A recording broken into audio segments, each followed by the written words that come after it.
Abramos nossas Bíblias uma vez mais no texto de 1 João, capítulo 5, a partir do verso 9.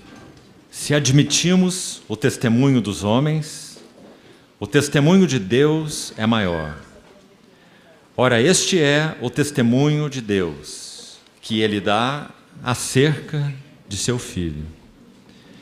Aquele que crê no Filho de Deus tem em si o testemunho.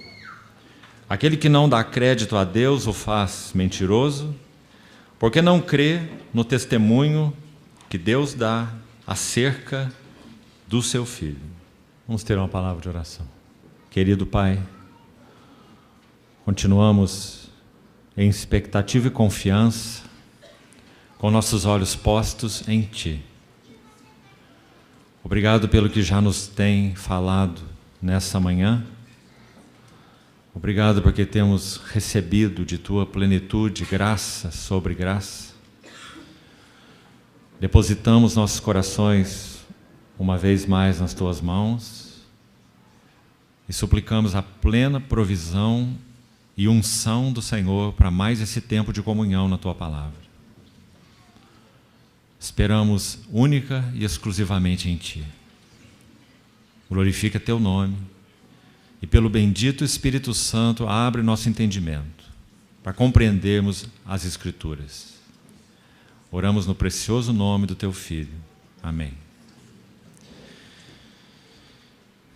Ontem, então, nós buscamos dar um primeiro passo nesse tema, o testemunho de Deus. E vimos que o testemunho de Deus está centrado na pessoa de seu Filho. Quando João usou aquele termo, logos, a palavra, o verbo, ele estava se referindo ao próprio Filho de Deus, nosso Senhor Jesus. Ele, na ideia dos filósofos, era inconcebível.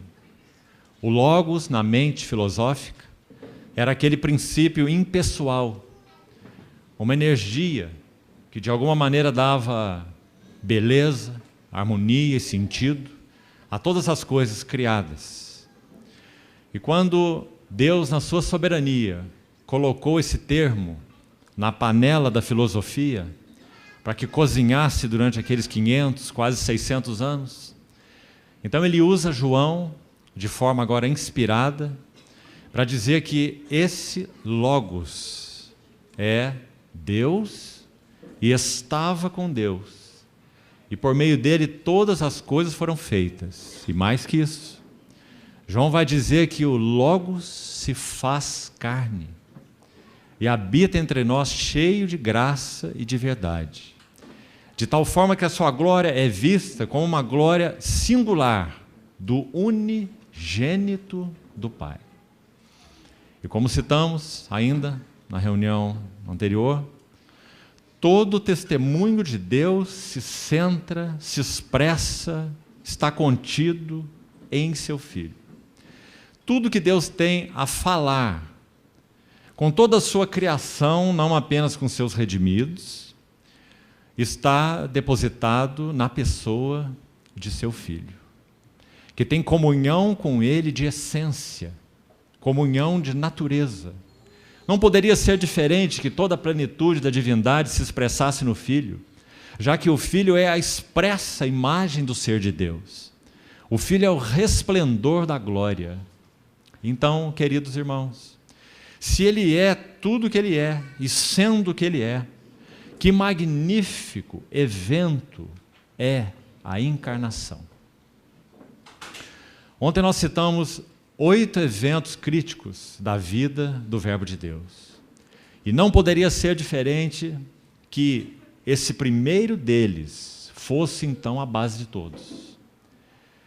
Naquele dia, vindo a plenitude dos tempos, Deus age de maneira soberanamente maravilhosa, usando até mesmo, como sempre usou em outros tempos, um vaso ímpio.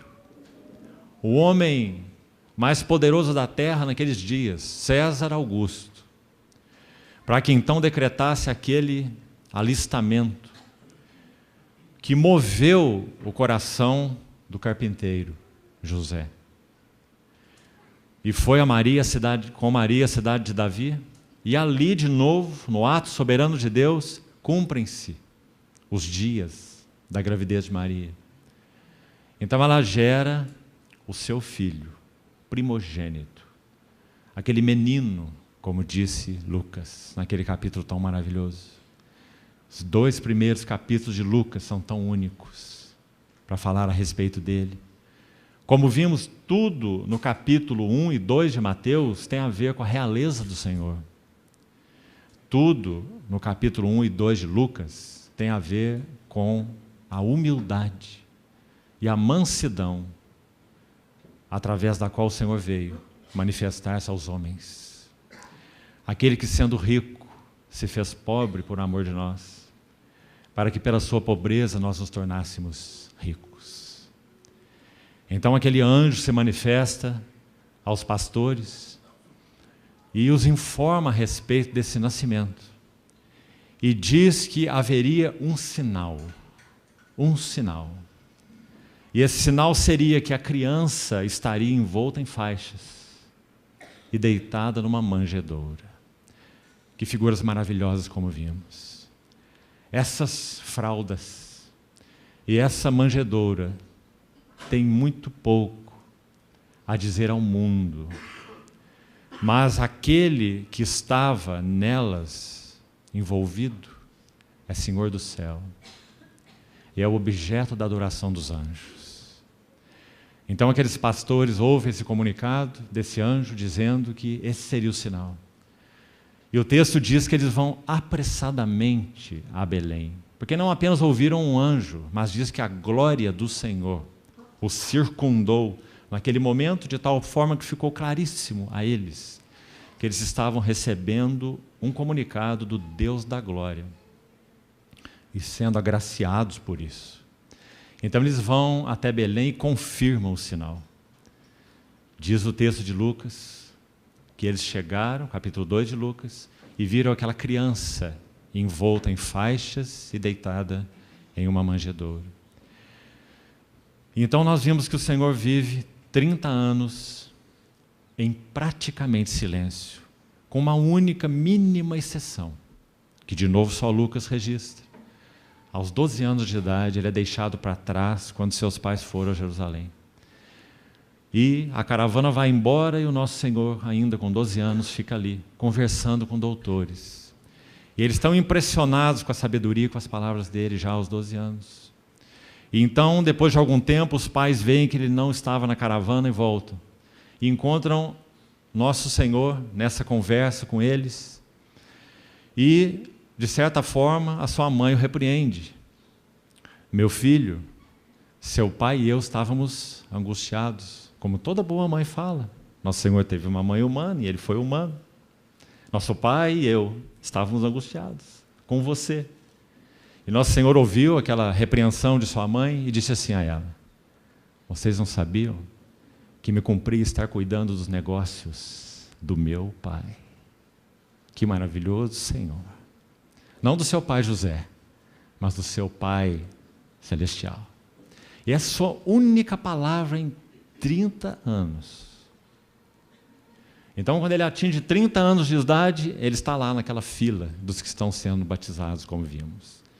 E João tem aquela impressão, antes mesmo, que então mais tarde, quando João finalmente vai batizá-lo, os céus se abrem. O Espírito de Deus desce sobre ele como pomba, mas ainda ali nada havia acontecido.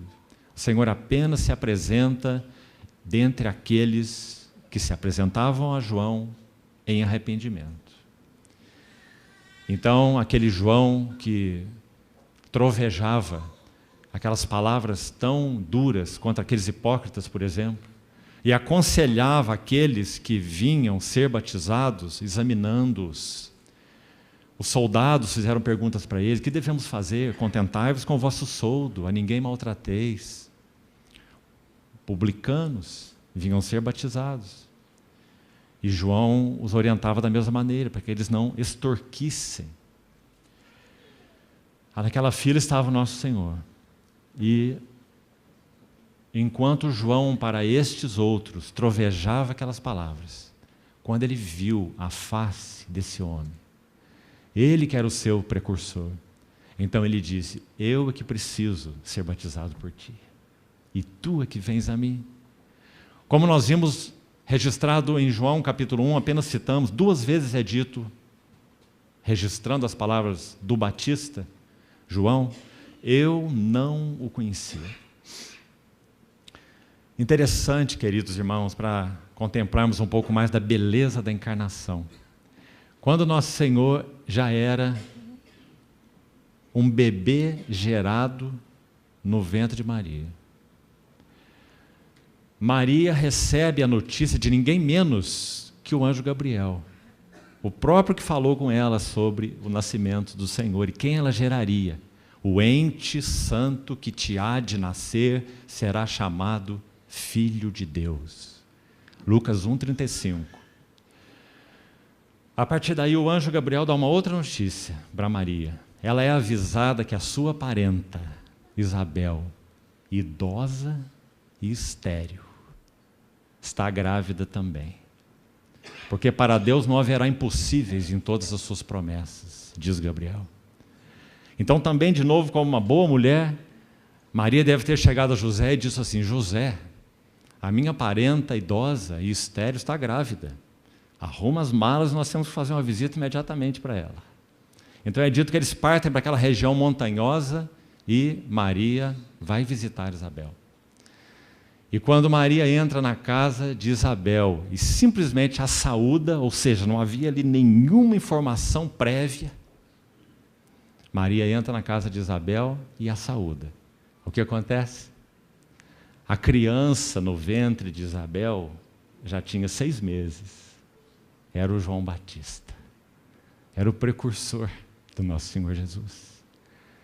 Então, o único momento em que essas 2 crianças se encontraram, cada um estava no ventre da sua mãe. E é dito que quando Maria entra na casa de Isabel e a saúda, a criança estremece de alegria, segundo o registro de Lucas, dentro do ventre de Isabel. Então Isabel disse para Maria: quando ouvi a voz da tua saudação, a criança se estremeceu de alegria no meu ventre. Mais do que isso, é dito no texto que Isabel recebe uma visitação do Espírito Santo. Isabel foi possuída do Espírito Santo. E sabe o que Isabel vai fazer? Ela vai profetizar. Ela vai dizer: de onde provém para me visitar a mãe do meu Senhor? Que maravilha! O precursor e o redentor se encontrando no ventre de suas mães. Maravilhosa salvação. O Verbo se fez carne e habitou entre nós. Então a história segue. Quando nosso Senhor já nascido vai ser apresentado a Simeão, fatos que também não mencionamos ontem. Simeão era um homem piedoso, assim como era Maria, assim como era José, alguns poucos que aguardavam a redenção de Israel. Eram pessoas que conheciam as Escrituras do Velho Testamento, o seu coração era cheio de temor. Eles não tinham expectativas no mundo, não tinham expectativas naturais, eles tinham uma expectativa: a vinda do Messias. Então, quando esse bebê, nosso Senhor Jesus, é apresentado ali em Jerusalém, Simeão o toma nos braços. Um homem justo e piedoso e que aguardava a redenção de Israel. E Simeão diz, em outras palavras, assim: agora eu posso partir. Era um homem já tão idoso, porque os meus olhos viram a redenção de Israel. Então, de novo, Simeão agora profetiza a Maria. E diz assim: este menino está destinado tanto para a ruína, como para levantamento de muitos em Israel, e para ser alvo de contradição. Então, esse, nosso amado Senhor, o Verbo feito carne, inicia então a sua vida humana, o Verbo encarnado, apresentando-se aos 30 anos para o batismo no Jordão. Céus se abrem. depois de milênios, em que o céu estava fechado, porque Adão foi expulso do Éden.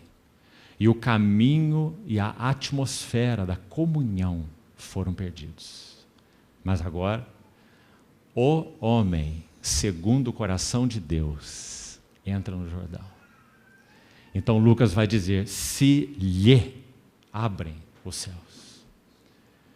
A primeira coisa maravilhosa que o nosso Senhor Jesus conquista para nós, naquele que é o ponto que marca o início do seu ministério, e podemos dizer, da sua função messiânica. O ponto inicial do cumprimento da missão messiânica do nosso Senhor foi o seu batismo. Então, no seu batismo, os céus se abrem, porque Ele é o homem que recupera a face de Deus para a humanidade. E os céus se lhe abriram. E uma voz do céu foi ouvida: Tu és o meu filho amado. Isso também significa que 30 anos de vida humana haviam se passado. E agora esse homem recebe o selo de Deus. Irmãos, os céus nunca se abriram assim para profeta ou justo algum no Velho Testamento. Porque todos eles eram simplesmente pecadores. Mas agora entra no Jordão aquele que, nas palavras de Hebreus, como vimos, é santo, inculpável, sem mácula e separado dos pecadores. Então a ele o céu se abre. E o Espírito Santo, na forma corpórea de uma pomba, agora o registro de João diz assim, não apenas vem sobre ele, mas João acrescenta algo mais no seu capítulo 1 do Evangelho. O Espírito Santo pousa sobre ele. E a palavra usada para pousa ali é permanece, ou habita, mora. Ela é usada várias vezes no capítulo 1 de João. O Espírito Santo desce e pousa, permanece sobre ele. Ou seja, o Senhor Jesus recebe a unção do Espírito Santo. Irmão, Atos, capítulo 10, verso 38, para você conferir. Quando Pedro, na casa de Cornélio, está dando testemunho a respeito da vida humana do Senhor, ele usa palavras tão interessantes e significativas, no sentido de enfatizar o quanto ele é homem. Ele vai dizer, vós bem sabeis que Deus então ungiu a Jesus de Nazaré com o Espírito Santo e com poder. Não são impressionantes essas palavras? Nós poderíamos pensar assim, ele é o verbo encarnado de Deus, ele é o Filho de Deus, ele é o Senhor da glória, porque ele precisa ser cheio com o Espírito Santo. Então, às vezes, nos confundimos tanto nesse ponto tão importante. É porque, queridos irmãos, atentem para isso. Nosso Senhor não viveria uma vida humana dependente de seus próprios recursos divinos. Me permitam repetir isso uma vez mais por causa da importância. O Verbo que se fez carne viveria uma vida humana, plenamente humana, sem utilizar recursos divinos para o suprimento de sua vida humana. Então, para que ele exercesse um ministério plenamente humano, ele teria que ser ungido pelo Espírito Santo. Você lembra aquela figura da oferta de manjares em Levítico? Você lembra como ela era feita? Aquele trigo, flor de farinha, talvez fosse bem comparado à nossa farinha de trigo hoje. Tão moído, tão triturado, que de modo geral aqueles grãos eram idênticos, um do mesmo tamanho do outro. Em que sentido aquela oferta de manjares representa o nosso Senhor? Na vida humana do nosso Senhor Jesus, nenhuma virtude sobrepassava outra virtude. Ele não era mais manso do que humilde e nem mais justo do que amoroso. Cada grão na vida do nosso Senhor Jesus era da mesma proporção, plenamente equilibrado. Então aquela flor de farinha era misturada com azeite. Por que era assim lá no Velho Testamento? Porque o nosso Senhor Jesus foi concebido por obra do Espírito Santo. Não foi uma concepção natural. Na vida do nosso Senhor Jesus, o homem, na concepção de nosso Senhor Jesus, o homem foi colocado de lado. Claro, porque se fosse uma concepção homem e mulher, o fruto seria um pecador. Então o Espírito Santo agiu sobre a natureza de Maria e preparou um veículo humano, ou natureza humana completa, com espírito humano, alma humana e corpo humano. Isso é um homem completo, no ventre da Virgem. Então aquele homem é ao mesmo tempo homem e é ao mesmo tempo o Filho de Deus. O ente santo que te há de nascer será chamado o Filho de Deus.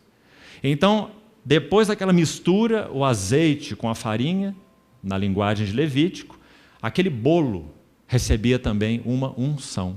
Lembra-se? Então o azeite era derramado sobre ele. Por que essas coisas, irmãos? Do que será que Deus quer nos falar? No que Deus está interessado? Em comidas, bebidas, abluções, como diz Hebreus? Ele está interessado em nos falar do seu Filho. E seu Filho é tão imenso que 5 ofertas foram usadas para falar dele. Desde o holocausto até a oferta pelas transgressões. Cada uma delas aponta para algo da pessoa gloriosa e da obra gloriosa do nosso Senhor Jesus. Então aí está ele. Primeiro foi concebido pelo Espírito Santo. 30 anos depois ele entra no Jordão e é ungido pelo Espírito Santo. Atos 10, 38. Deus ungiu a Jesus de Nazaré. Por que Pedro acentua Jesus de Nazaré? Humanidade.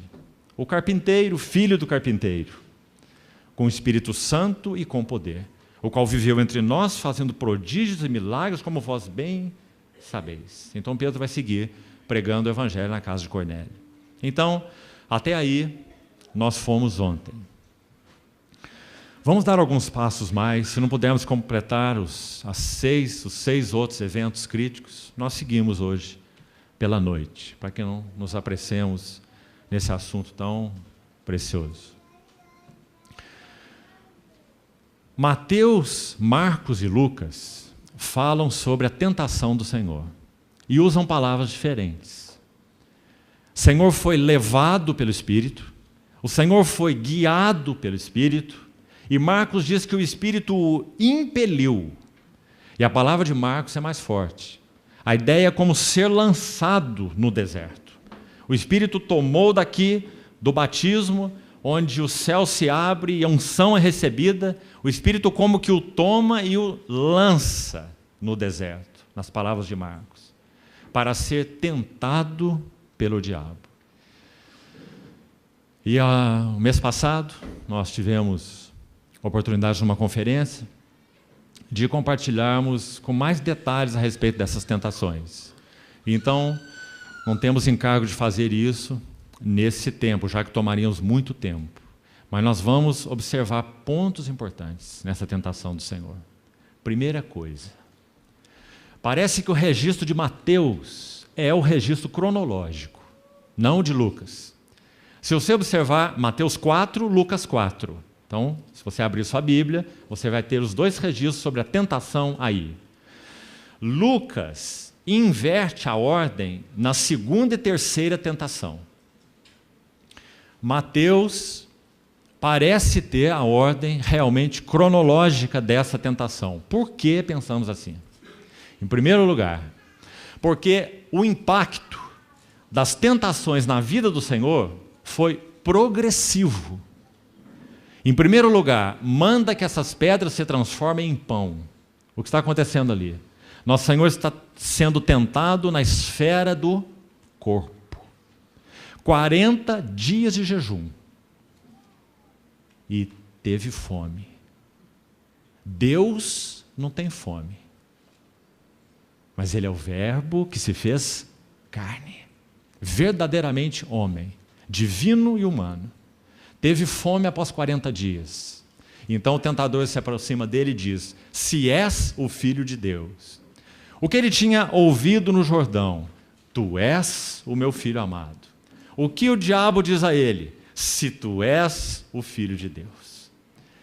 Ou seja, a intenção do inimigo era minar a base mais profunda da vida humana do nosso Senhor, de que ele é o Filho eterno de Deus. E que ele não deve nem precisa fazer nada para que isso seja provado.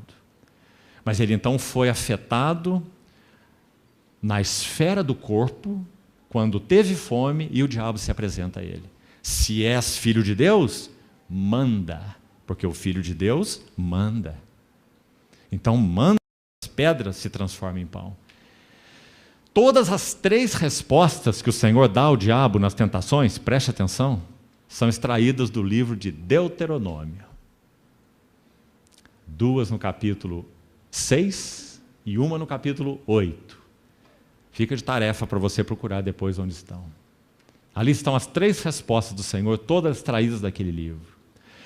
Então a primeira delas marca qual era a base e o fundamento da vida humana desse Jesus de Nazaré, o nosso Senhor. Qual seria a base e o fundamento de sua vida humana? Nem só de pão viverá o homem, mas de toda palavra que procede da boca de Deus, disto viverá o homem. Não é maravilhoso? Sabe o que o Salmo 40, que é um salmo de Davi, messiânico, tem a dizer sobre ele? Sacrifício e ofertas não quiseste, antes um corpo me preparaste. Então disse eu, aqui estou. Agrada-me, ó Deus, fazer a tua vontade. Dentro em meu coração está a tua lei. Esse foi o nosso Senhor Jesus. Não só de pão viverá o homem, mas de toda palavra que procede da boca de Deus. Que endosso maravilhoso o nosso Senhor Jesus está dando para as Escrituras. O quanto nós somos dependentes de vivermos das Escrituras, das palavras de Deus. Não apenas as palavras escritas, mas as palavras de Deus. As palavras que eu vos tenho dito são espírito e são vida. Se permanecerdes em mim e as minhas palavras permanecerem em vós, pedireis o que quiserdes e vos será feito. Qual é a causa da nossa fragilidade espiritual mais básica? A falta de vivermos das palavras do Senhor. Nossa oração a cada amanhecer, que o Senhor nos permite ter, deveria ser essa aí mesmo. Senhor, que eu viva esse dia das tuas palavras. Fala o meu coração. Lembra a profecia do Senhor em Isaías 50, que maravilhosa? O Senhor Deus me abriu os ouvidos. Ele me desperta todas as manhãs. Desperta-me o ouvido para que eu ouça como aqueles que aprendem. Que maravilhosas palavras. Assim nosso Senhor Jesus viveu sua vida humana. E é essa sua primeira confissão no deserto ao diabo. Não só de pão viverá o homem, mas de toda a palavra que procede da boca de Deus. Então, entendemos que a ordem de Mateus é a ordem cronológica, porque agora haverá uma investida mais profunda. E agora o diabo vai investir na alma do nosso Senhor Jesus. Primeiro ele investiu no corpo, fome, pão, ordena que essas pedras se transformem. Nosso Senhor respondeu da maneira que vimos. Agora Satanás investe mais fundo. Ele vai investir na alma. Então é dito que ele toma, o Senhor e o leva, não especule sobre o texto. Isso pode ter sido literal e físico, isso pode ter sido de alguma maneira em um êxtase, isso não importa, importa o impacto dessa tentação ao Senhor, na sua vida humana. Então o levou ao pináculo do templo. E agora ele toma as Escrituras. Se o nosso Senhor respondeu a primeira tentação com as Escrituras, então o diabo também vai usar as Escrituras. Atira-te daqui lá embaixo, porque está escrito, aos seus anjos dará ordens a teu respeito, para que te guardem. Eles te sustentarão nas mãos, para não tropeçares em alguma pedra. Mas Satanás omitiu algo da palavra de Deus, como ele sempre faz. O que ele omitiu? Ele omitiu a frase, em todos os teus caminhos. Isso faz toda a diferença. Porque a promessa do pai envolvida aí era que o filho seria guardado por ordem do pai aos anjos em todos os teus caminhos. Ou seja, os caminhos do filho deveriam ser uma resposta aos desejos e à vontade do pai. Mas quem deu essa ordem para o filho se lançar do pináculo não foi o pai, foi o diabo. Ah, irmãos, quão importante é isso. Escute esse princípio espiritual com atenção. Deus sempre terá a responsabilidade de vir nos encontrar onde Ele nos colocou. Mas Ele não terá nenhuma responsabilidade de vir nos encontrar onde Ele não nos colocou. Então, qual é o lugar mais seguro desse universo? O centro da vontade de Deus. Nosso Senhor conhecia isso muito bem. Então, como Ele responde ao diabo? De novo, Ele cita o livro de Deuteronômio, mais uma vez. Então, nós vamos para a terceira tentação. E agora o diabo vai investir ainda mais fundo. E agora ele chega na esfera espiritual. Então, veja a ordem de Mateus: corpo, alma e espírito, na sequência. Então, por isso, esse é um dos motivos de entendermos que essa é a ordem cronológica. Então, agora Satanás investe no espírito do nosso Senhor Jesus. Por que nós sabemos? Porque agora a questão envolvida é adoração. E a adoração é uma questão essencialmente espiritual. Então agora Satanás o leva a um monte muito alto e mostra a ele os reinos do mundo e a glória deles. E diz: tudo isso eu te darei se prostrado me adorares. Os verdadeiros adoradores adorarão o Pai em espírito e em verdade. A adoração é uma questão espiritual. Então agora o Espírito do Senhor é que é impactado. Então, irmãos, como nosso Senhor vai responder a essa tentação? Somente ao Senhor teu Deus adorarás, e só a Ele darás culto. Mas no relato de Mateus é dito que antes dessa resposta do Senhor, na última tentação, vá conferindo aí, o Senhor disse ao diabo: arreda-te, Satanás. Nesta tentação, ligada aos reinos do mundo e à glória deles. Então, mais um motivo para entendermos que a ordem cronológica é a de Mateus. Sabe por quê? Satanás não subsistiria a um arreda-te do Verbo encarnado. Ele teria que obedecer. Porque o Verbo encarnado disse a ele: chega, arreda-te, após essa última tentação. Como Lucas coloca a terceira de Mateus em segundo lugar, então nós cremos que Mateus é quem tem a ordem cronológica.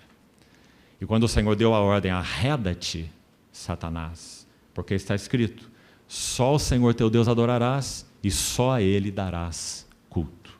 Então, a partir daí, nada mais restava a Satanás, senão retirar-se, segundo a ordem do Senhor. Mas quando o Senhor deu essa ordem? Depois que seu corpo, depois que sua alma e depois que seu espírito foram plenamente tentados. Tentado em todas as coisas à nossa semelhança, mas sem pecado. E por isso Ele é poderoso para socorrer os que são tentados. Mas ainda temos algo mais aqui importante para falar sobre essa tentação do nosso Senhor Jesus. Escute bem. Quando o diabo diz a ele: a glória e os reinos do mundo me foram entregues, o Senhor Jesus não o questiona. Ele não diz: você é um mentiroso, isso nunca foi entregue a você, isso não te pertence. Não. Por quê? Porque quando o homem caiu, enganado pelo diabo na forma de serpente, sim, ele entregou aquele lugar que ele tinha de embaixador de Deus no jardim, segundo a mente e o propósito de Deus. Ele entregou voluntariamente ao tentador. Paulo vai dizer em Timóteo que Adão não foi iludido, Mas a mulher, sendo enganada, caiu em transgressão. Então, com relação a Adão, ele pecou voluntariamente. Então, Paulo agora vai dizer ainda em Romanos que toda a criação está sujeita à vaidade. Não voluntariamente, porque a criação quis isso, não, mas por causa daquele que a sujeitou. Quem sujeitou a criação à vaidade? Não temos dúvida nenhuma. O homem foi criado à imagem e à semelhança de Deus. Quando ele caiu, ele sujeitou toda a criação à vaidade. Por isso ela geme e suporta angústias até agora, como Paulo vai dizer em Romanos 8. Então, quando o diabo diz a Jesus, todos esses reinos, toda essa glória me foi entregue, e eu dou a quem eu quiser. Viu as palavras do diabo? E nosso Senhor não o questionou. O que está sendo proposto aí? Escute bem, irmão. Isaías 9, nós citamos ontem Isaías 9, versículo 6, diz assim: um menino nos nasceu, um filho se nos deu. O governo está sobre os seus ombros.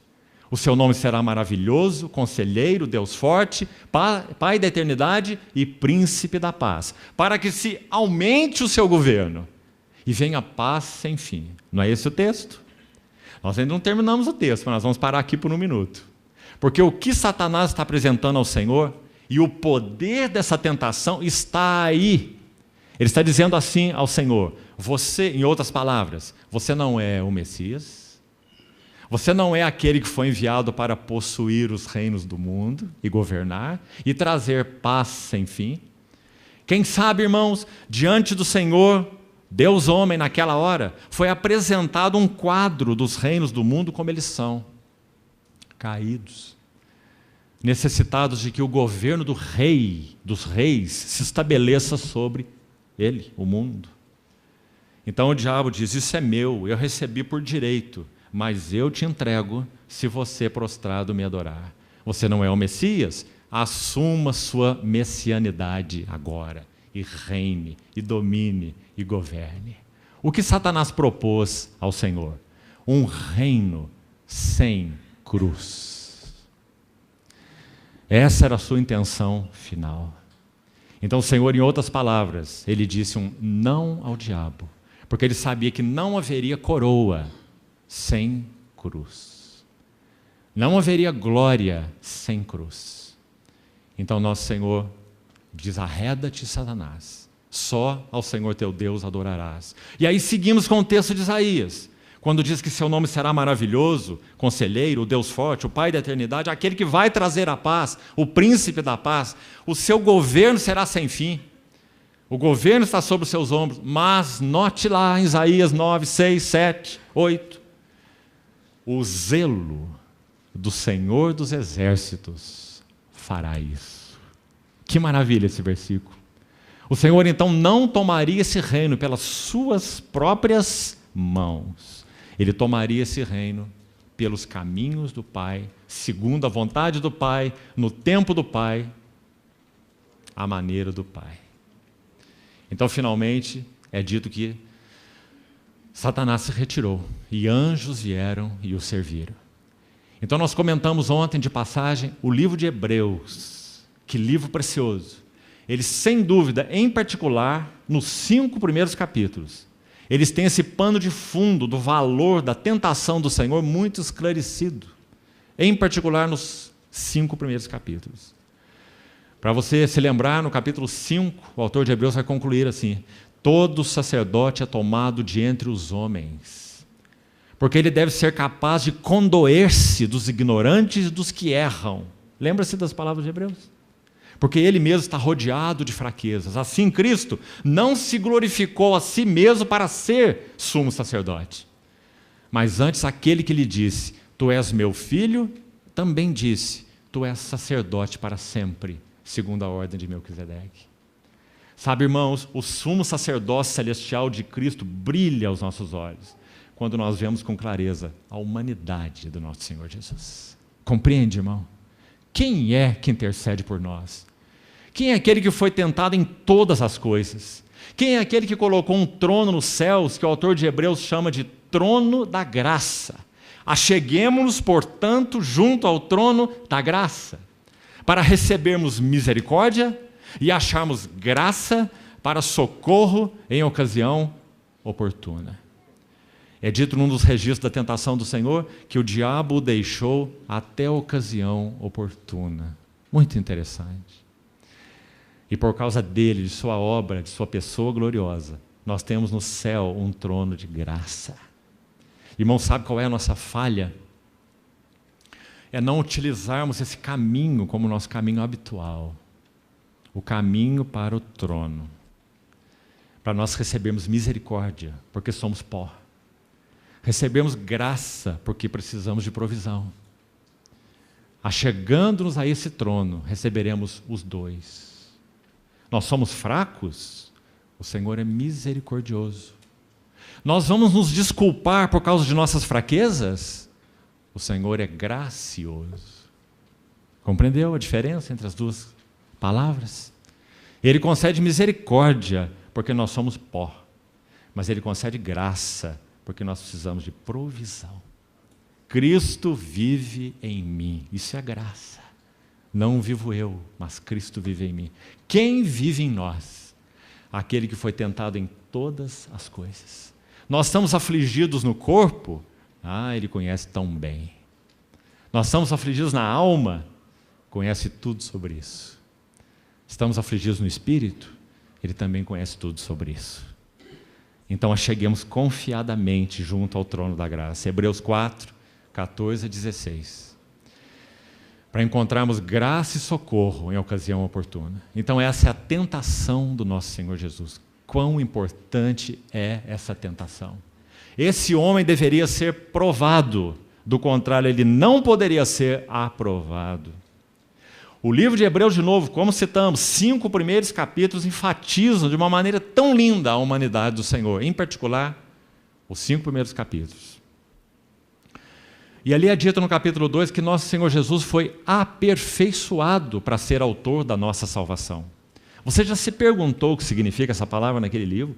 Como o perfeito pode ser aperfeiçoado?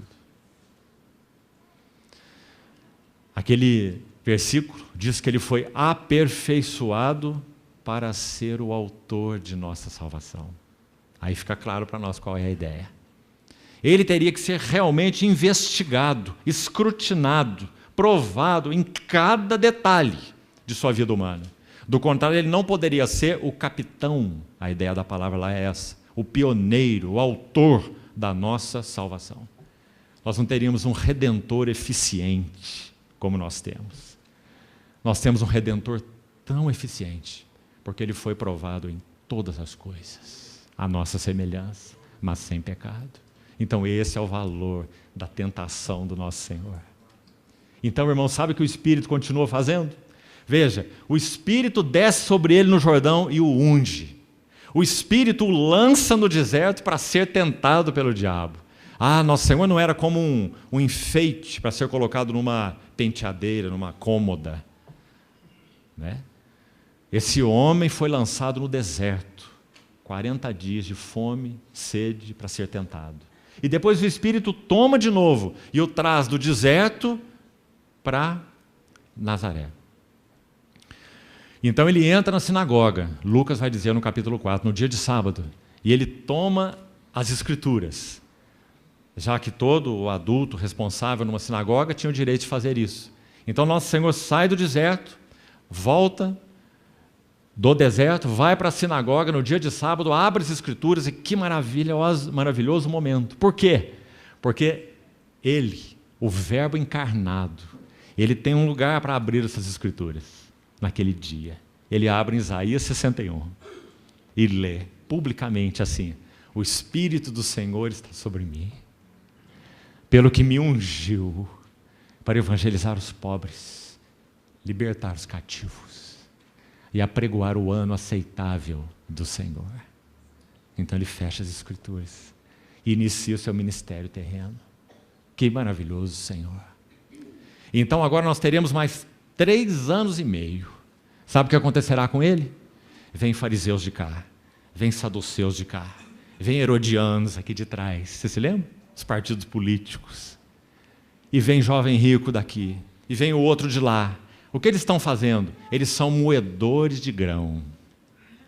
Quanto mais eles apertam nosso Senhor, eles estão moendo incenso. Porque tudo que sai dessa moenda é um incenso, um aroma agradável às narinas do Pai. Eles tentavam pegá-lo, eles armavam ciladas terríveis. O batismo, pode se batizar no dia do sábado, não pode se batizar, pode se curar no dia do sábado, não pode curar no dia do sábado. E tentam apertar nosso Senhor, e nosso Senhor sabe como responder, nosso Senhor sabe como calar, e Ele sabe como fazer perguntas sobre as perguntas deles, e deixá-los totalmente desconcertados. Uma vez perguntaram algo para o Senhor, e o Senhor disse assim: eu respondo se primeiro vocês responderem outra. O batismo de João é da terra ou do céu? Eles foram embora, não responderam. Porque se eles dissessem, é do céu, o Senhor diria, então por que vocês não se submeteram a Ele? Porque Ele é a voz do que clama no deserto, preparando o caminho do Senhor. O livro de Mateus, então, enfatiza quão maravilhosamente sábio era esse nosso Senhor. Então, ele inicia seu ministério 3 anos, até agora 3 anos, e ele sobe ao monte, muito provavelmente o Hermon, já que o Tabor não tem nada a ver com Cesareia de Filipe. O Tabor está muito longe de Cesareia de Filipe. E nosso Senhor estava no caminho de Cesareia de Filipe. Então, em determinado momento, ele para ali, a mais ou menos meio caminho do Hermon, um lugar maravilhoso, onde estão aquelas 3 nascentes do Jordão.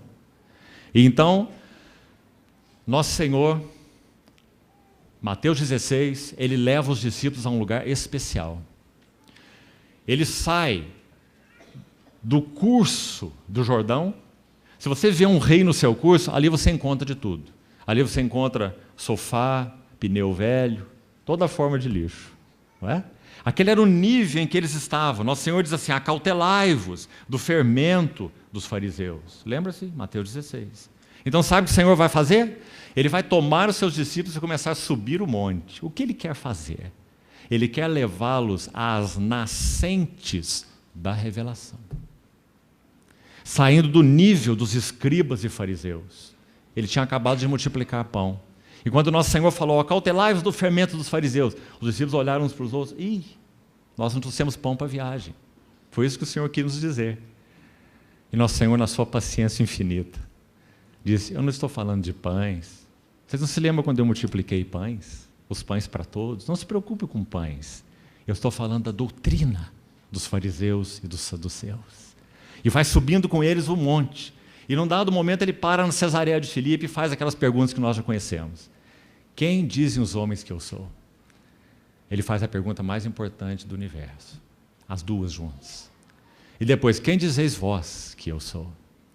E houve aquela resposta de Pedro, és o Cristo, Filho de Deus vivo. Cristo, a igreja, a cruz e o reino. 4 tremendas revelações em um capítulo só do Novo Testamento. Sem dúvida é um dos capítulos mais importantes de toda a Bíblia, Mateus 16. Então nosso Senhor sobe ao monte da transfiguração e estamos agora na 4ª crise, o 4º evento crítico. O que acontece lá? Vamos olhar essa crise com atenção. Lembre-se, tudo que Deus está fazendo é dando o seu testemunho. Cristo Jesus é o testemunho de Deus, o testemunho de Deus encarnado, o testemunho de Deus recebendo o céu aberto, o testemunho de Deus sendo tentado, e agora o testemunho de Deus sendo transfigurado. E o principal aspecto da transfiguração é o reino. Irmãos, e que coisa importante aqui, agora estamos em Mateus 17, se você quiser conferir. E também em Lucas 9, veja a partir do verso 28 de Lucas 9 em diante. Nosso Senhor está no monte da transfiguração. E algo maravilhoso acontece ali. Primeiro, é dito no Evangelho de Mateus que 6 dias depois do Senhor ter dito assim, alguns que aqui se encontram não passarão pela morte, até que vejam o que o Senhor disse. O Filho do Homem no seu reino. Então, pela ordem, em Mateus, Cristo, tu és o Cristo, Filho do Deus vivo. Eu edificarei minha igreja, Cristo, a igreja, Tudo em Mateus 16. Depois, a cruz. O Senhor falou pela primeira vez ali mesmo sobre a cruz. É necessário que eu vá para Jerusalém, sofra muitas coisas, dos principais sacerdotes, dos anciãos, seja morto, ressuscite ao terceiro dia. E se alguém quer vir após mim, tome sua cruz e siga-me. Cruz. A cruz dele e o nosso caminho da cruz, o nosso tomar a cruz. Mas também ele fala sobre o reino. Ele completa essas 4 revelações tremendas ali. Alguns que aqui se encontram não passarão pela morte, até verem o Filho do Homem no seu reino. Preste atenção no que ele disse. Agora ele vai cumprir o que ele falou. Então, Mateus 17, versículo 1. 6 dias depois, toma consigo a Pedro, Tiago e João. Esses são os estes que ele tinha falado agora há pouco. São esses 3. Sabe por que o Senhor tomou esses 3? Porque a carne mais dura vai para a panela primeiro. Não é porque eles eram os 3 melhores.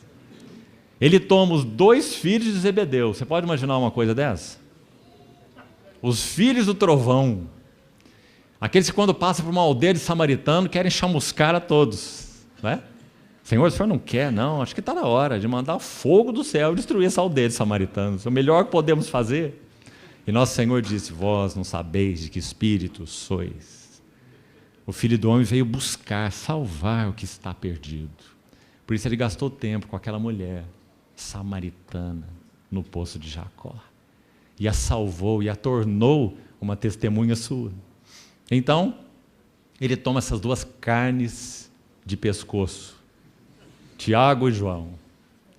E ele toma também Pedro, porque Pedro era o mais corajoso deles. Então o Senhor teria que tomar Pedro também. Então ele toma Pedro, Tiago e João, bem perto de si, como o pastor faz com as ovelhas inquebrantáveis, com as ovelhas rebeldes. E se necessário, você sabe muito bem, ele quebra a perna dela, para levá-la junto ao seu peito, para ela aprender, ser discipulada. Então o Senhor tomou os 3 e levou a esse alto monte.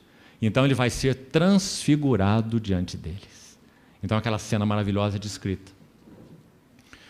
A aparência de nosso Senhor. E então é dito assim, que Pedro dá uma sugestão para o Senhor ao final dessa cena linda. Ele diz, Senhor, é tão bom estarmos aqui. A festa dos tabernáculos está se aproximando. E nós vamos ter uma festa dos tabernáculos que ninguém jamais teve. Nós vamos ter uma cabana escrito Moisés, outra cabana escrito Elias, e outra cabana escrito o Filho do Deus vivo. Isso é uma festa dos tabernáculos única. Pedro e as suas sugestões. Então, nosso Senhor disse, ou a nuvem dos céus, uma nuvem os envolveu. Aquela nuvem também tem a ver com a Shekinah. Uma nuvem luminosa os envolveu. Então eles caíram por terra, e quando eles levantam sua face, a ninguém mais viram, senão somente a Jesus. Então você conhece muito bem esse quadro, mas lembre bem, alguns que aqui se encontram não passarão pela morte até que vejam vir o Filho do Homem no seu reino. Ah, irmãos, quando falamos sobre o reino, quanta coisa vem em nossa cabeça, não é? Como o reino será? Será que nós vamos ter o reino antes da tribulação ou depois da tribulação? Irmãos, isso tem causado tanto problema na mente de tantos. E falo com temor em nome do Senhor. Em alguns lugares, alguns irmãos estão tão perdidos. Alguns irmãos estão sendo encorajados a vender o que têm e comprarem pequenas propriedades no campo e começar a estocar alimentos. Aqui, no nosso país. E em alguns vizinhos. Por uma compreensão completamente inadequada do que significa o reino de Deus. Se nós tivermos que passar por qualquer tipo de perseguição ou de tribulação, não é um terreno no campo e alimentos num armazém que vão nos sustentar.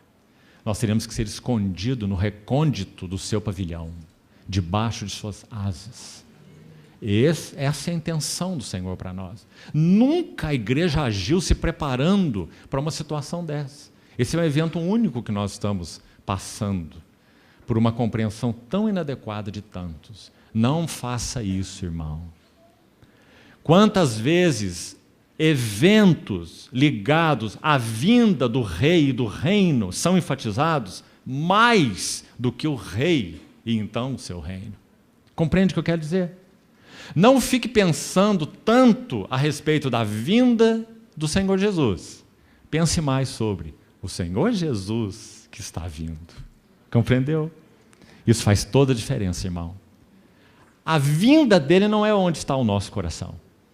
Ele é o foco das nossas afeições e de nosso coração. Sua vinda será gloriosa porque é Ele que vem. E Ele nos guardará até que Ele venha. Sem que nós tenhamos que nos preparar, como fazem os caribenhos e os americanos, em particular ali da Flórida, quando aqueles tufões vão passar. O supermercado fica sem nada. Não é assim? Nós não precisamos fazer isso, não. 1000 cairão ao teu lado, 10.000 à tua direita, e tu não serás atingido. Somente com teus olhos olharás e verás a recompensa dos ímpios. Porque a mim se apegou com amor, eu o livrarei, poluei a salvo, porque conhece o meu nome. Essas são as promessas do Senhor para nós. Então, quando o Senhor estava no Monte da Transfiguração, Ele estava falando sobre o que era o reino de Deus. O que é o reino de Deus? Um evento político? Um evento glorioso futuro? Sim, ele terá dimensões políticas, se nós cremos que o milênio será estabelecido nessa terra. Você tem liberdade de crer de outra maneira. Mas se cremos que o milênio será estabelecido nessa terra, ele terá dimensão geográfica e ele terá dimensão política. Mas esse não é o foco do reino. O que é o reino de Deus? O reino de Deus é o Cristo glorioso. Ele é o reino de Deus. Onde Ele está, o reino de Deus está. Onde Ele não está, o reino de Deus não está. Porque o reino de Deus é uma questão de sermos semelhantes a Cristo. Então, se nós fizermos outra pergunta que ouvimos muito entre os irmãos: quem são os vencedores? Essa palavra tem sido tão usada nos nossos dias, não é? Quem são os vencedores? Quem são aqueles que vão reinar com Cristo? Qual a resposta que nós temos a dar? A única bíblica que possa dar, assim eu entendo. São aqueles que estão sendo tornados em caráter semelhantes ao Filho de Deus. São esses que vão reinar. Se nós temos dado lugar à cruz operar nos nossos corações, então nós estamos sendo preparados para ser introduzidos com Ele no seu reino glorioso, na sua vinda. Porque o reino é o Cristo glorioso. Ou o reino é a glória de Cristo. Não foi isso que eles viram no Monte da Transfiguração? Alguns que aqui se encontram não passarão pela morte até ver o Filho do Homem no seu reino. E o que eles viram não foi nenhuma dimensão geográfica, nenhuma dimensão política. O que eles viram sobre o reino foi o Rei na sua glória. E esse é o reino de Deus. Essa é a essência do reino de Deus. Então, que importante evento crítico foi a transfiguração. Agora, apenas algo aqui para completar a nossa ideia. Essa palavra transfigurar é usada só 3 vezes no Novo Testamento. Sabe onde ela aparece? Aqui nos relatos da transfiguração e lá em 2 Coríntios 3,18. E todos nós, contemplando como por espelho a glória do Senhor, somos transfigurados de glória em glória na sua própria imagem. Transfigurados. Romanos 12 também usa a mesma palavra. Transfigurai-vos pela renovação da vossa mente, para que compreendeis a boa, agradável e perfeita vontade de Deus. Romanos 12, 2. E nos eventos de Mateus e Lucas, da transfiguração. O Senhor foi transfigurado diante deles. Não é importante, irmão? É nessa imagem, nesse Cristo glorioso, que nós estamos sendo progressivamente transformados, transfigurados, 2 Coríntios 3,18, transfigurados de glória em glória na sua própria imagem. Onde está o modelo no qual nós estamos sendo transformados? Ali estava no Monte da Transfiguração, o Cristo glorioso. Então, louvado seja o Senhor por essa crise maravilhosa. Irmão, sabe o que aconteceu ali na transfiguração? Os 3 discípulos tiveram a oportunidade de ver Jesus fazendo, sabe o quê? Sabe o que ele fez? Usemos uma figura. Ele está lá vestido de carne humana, velado, como João diz. O Verbo se fez carne e habitou entre nós. Sua glória foi velada, porque o Verbo se fez carne. No Monte da Transfiguração, ele deu oportunidade para os 3 verem um pouquinho assim, uma fresta de algo que ele é. Eles viram a sua glória. Então Pedro vai dizer assim na sua epístola. Vamos ler esse texto. Abra, por favor. Segunda epístola de Pedro. 2 Pedro 1,16. Porque não vos demos a conhecer o poder e a vinda. Cuidado com essa palavra vinda, porque aqui não é a segunda vinda. Aqui é a primeira vinda. Não vos demos a conhecer o poder e a vinda do nosso Senhor Jesus, segundo fábulas engenhosamente inventadas, mas nós mesmos fomos testemunhas oculares da sua majestade. Maravilhoso? Como nosso irmão acabou de dizer na primeira sessão, testemunhas de segunda mão não são críveis, não é? Por isso o Senhor escolheu 12 para andar intimamente com Ele, não é assim? Porque eram testemunhas oculares da sua majestade. Então Pedro não está dando informações de segunda mão.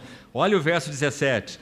Pois ele recebeu da parte de Deus Pai honra e glória, quando pela glória excelsa lhe foi enviada a seguinte voz: este é o meu filho amado, em quem me comprazo. Quando isso aconteceu, irmão? Não há nenhuma dúvida. Foi no Monte da Transfiguração, claro. Ora, esta voz vinda do céu nós a ouvimos quando estávamos com ele no Monte Santo. Pedro é muito específico. Agora escute. Temos assim tanto mais confirmada a palavra profética, e fazeis bem em atendê-la, como uma candeia que brilha em lugar tenebroso, até que o dia clareie e a estrela da alva nasça em vossos corações. Sabendo primeiramente isso, que nenhuma profecia da Escritura provém de particular elucidação, ou seja, não são palavras elaboradas dentro do homem pelo próprio homem para ser falada para outros homens. Porque nunca, jamais qualquer profecia foi dada por vontade humana. Entretanto, homens santos falaram da parte de Deus movidos pelo Espírito Santo. Sabe por que essas duas coisas estão juntas aí? A palavra eterna, o Verbo encarnado, e as palavras das Escrituras. As palavras que eu vos tenho dito são Espírito e são vida. Não podemos separar Cristo das palavras de Cristo. Elas são a mesma coisa. Ele é recebido por nós quando suas palavras são recebidas por nós. Ele habita em nós quando suas palavras habitam ricamente em nós, como Paulo disse em Colossenses. Não é isso maravilhoso? Então, no Monte da Transfiguração, nosso Senhor recebeu pela segunda vez esse selo dos céus abertos. Agora, e da voz, tu és o meu filho amado. Agora 3 anos haviam se passado entre o Jordão e o Hermon, e os céus se abrem pela segunda vez. Mais um detalhe importante, acompanhe aí, apesar do seu cansaço, preste atenção. Hebreus capítulo 2, versos 9 e 10. Hebreus 2, 9 e 10. Quando o autor de Hebreus cita o Salmo 8, dizendo que é o homem que dele te lembres e o filho do homem que o visites. Fizeste-o, no entanto, por um pouco menor do que os anjos. Essa palavra por um pouco tem a ver com tempo, não com qualidade. Porque ele é o Filho de Deus, ele em nenhum sentido é menor que os anjos, nem encarnado. Mas encarnado ele estava limitado. Então, por um pouco de tempo, ele foi feito menor que os anjos. Mas o que nos interessa está mais à frente, escute. E aí vamos ver o sentido da transfiguração. Está dizendo aí, se você abriu sua Bíblia, que Jesus Cristo, vemos todavia Jesus, que por causa do sofrimento da morte, ele foi coroado de glória e de honra, para que, pela graça de Deus, provasse a morte por todo homem. Então olhe para a sua Bíblia com atenção. E você vai ver que esse coroado de glória e de honra aí, nesse versículo, não está se referindo à entronização do nosso Senhor Jesus. Olhe bem, preste atenção. Porque ele está dizendo que ele foi coroado com glória e com honra para provar a morte. Correto, irmão? Então essa coroação com glória e honra aí nesse texto foi antes da sua morte. Foi para provar a morte. Aí nós ficamos com indagações, mas como? Quando que ele foi coroado de glória e honra para provar a morte? Acabamos de ler o texto de Pedro. No Monte Santo, pela glória excelsa, foi dito a ele: tu és o meu filho amado em quem me comprazo. E Pedro disse lá, nós já lemos, que, verso 17, ele recebeu, 2 Pedro 1,17, que acabamos de ler, ele recebeu da parte de Deus Pai, o que Pedro diz? Honra e glória. Ou seja, quando os céus se abrem no Monte da Transfiguração, nosso Senhor Jesus, pela segunda vez, ele está recebendo este selo. Na primeira vez, no batismo no Jordão, preparando para o seu ministério. Agora, do Hermon, nosso Senhor poderia ir para a glória, no que concerne a sua vida humana, por seu mérito, por seu direito. Mas ele tem que fazer uma opção. Este é meu filho, é o meu eleito, a ele ouvi. O que o filho faria? O filho provado, o filho aprovado, o filho que já teve céus abertos 2 vezes, ele iria para a glória baseado nos seus méritos? Ou ele iria tomar o caminho que respondia ao propósito eterno do Pai? Ele teria opção. Em nada ele foi constrangido. Qual opção ele tomou? Não de subir do Hermon para o céu, mas de descer do Hermon, caminhar mais 6 meses e subir a outro monte, o Gólgota. O Monte da Transfiguração mostra a sua glória. O Monte do Calvário mostra a sua misericórdia. O Monte Hermon tem tudo a ver com ele, é a sua glória. O Monte Calvário tem tudo a ver conosco. O Monte Hermon mostra a sua justiça. O Monte Calvário mostra o nosso pecado. Louvado seja o nome do Senhor. Então ele recebeu do Pai glória e honra nesse Monte Santo, para que ele fosse preparado para enfrentar a morte e provasse a morte. Essa palavra é muito importante, porque ela fala de uma experiência, como se fosse saborear, degustar, provar. Provasse a morte por todo homem. Então, irmãos, vamos ficar aqui até esse evento da transfiguração. Nosso tempo já se foi.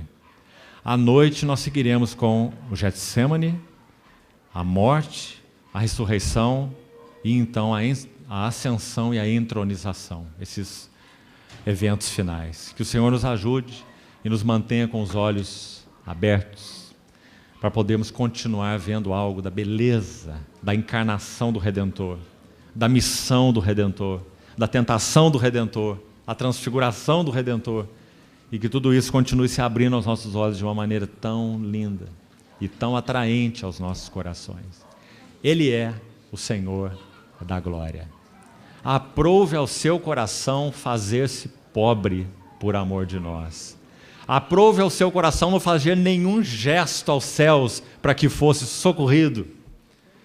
Aprove ao seu coração determinar seguir o caminho da cruz e não aceitar nenhuma proposta de glória e de reino que não fosse por esse caminho.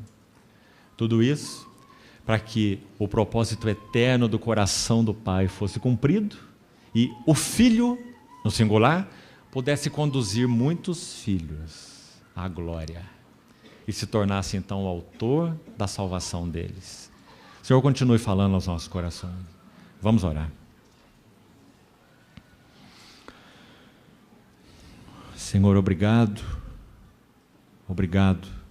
porque sendo quem Tu és, vieste ao nosso encontro, sendo quem nós somos. Obrigado pelo Teu maravilhoso ser e por Teu maravilhoso caráter. Senhor, nos ajuda a Te contemplar e assim sermos transformados de glória em glória, na Tua própria imagem. Ajuda-nos ainda nesse dia, Senhor, para que o que o Senhor já tem falado ao nosso coração não se dissipe, não nos distraiamos. Guarda tuas palavras no nosso coração. Desejamos que elas frutifiquem para ti mesmo. Louvamos teu nome por essa manhã de comunhão aos teus pés. Continua estendendo tua mão de graça sobre nós, Senhor. Confiamos-nos a ti em nome do Senhor Jesus. Amém.